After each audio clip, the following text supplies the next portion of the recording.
بسم اللہ الرحمن الرحیم۔ احادیث کی روشنی میں فضائل سورہ کہف۔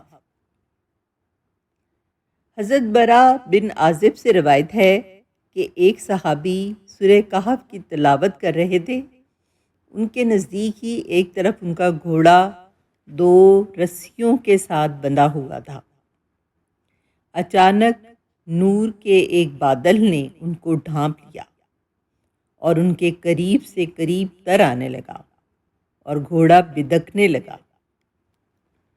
صبح کو جب انہوں نے اس واقعے کا ذکر رسول اللہ صلی اللہ علیہ وآلہ وسلم سے کیا تو آپ صلی اللہ علیہ وآلہ وسلم نے فرمایا، یہ سکینت تھی جو قرآن کریم کی تلاوت کی وجہ سے اتر رہی تھی۔ یہ بخاری، مسلم اور ترمذی تمام میں یہ حدیث آئی ہے۔ حضرت ابن عمر رضی اللہ تعالیٰ عنہ بیان کرتے ہیں کہ رسول اکرم صلی اللہ علیہ وآلہ وسلم نے ارشاد فرمایا کہ جس نے جمعے کے دن سورہ کہف پڑھی، اس کے قدموں کے نیچے سے لے کر آسمان تک نور پیدا ہوتا ہے جو قیامت کے دن کے لیے روشن ہوگا، اور ان دونوں جمعوں کے درمیان والے گناہ معاف کر دیے جائیں گے۔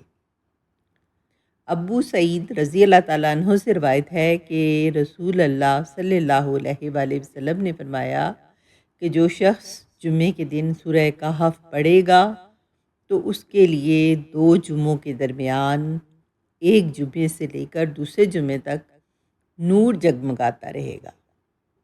یہ بہیقی مشکات کی حدیث ہے۔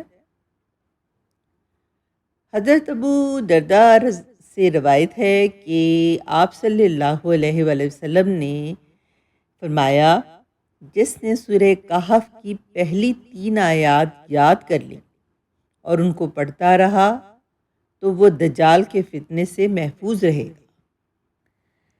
اسی طرح سے حضرت ابو درداء رضی اللہ تعالیٰ عنہ سے ایک اور روایت ہے کہ نبی کریم صلی اللہ علیہ وآلہ وسلم نے فرمایا، جو شخص سورہ کہف کی ابتدائی 10 آیتیں یاد کرتا ہے وہ دجال کے فتنے سے بچے گا۔ ایک روایت میں ہے کہ جس شخص نے سورہ کہف کی آخری 10 آیات پڑھ لیں پھر دجال نکل آیا تو دجال اس پر مسلط نہیں ہوگا۔ یہ صحیح مسلم کی حدیث ہے۔ بیت اللہ شریف تک نور ہی نور۔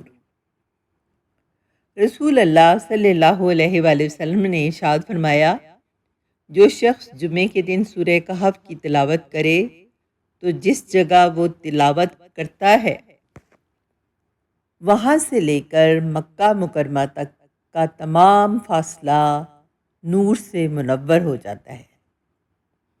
یہ سنن نسائی کی حدیث نمبر ہے 10,788۔ ہر جمعے کے روز سورہ کہف کی تلاوت کو اپنا معمول بنائیں اور اپنے اہل خانہ کو بھی اس کی تاکید کریں۔ جزاک اللہ۔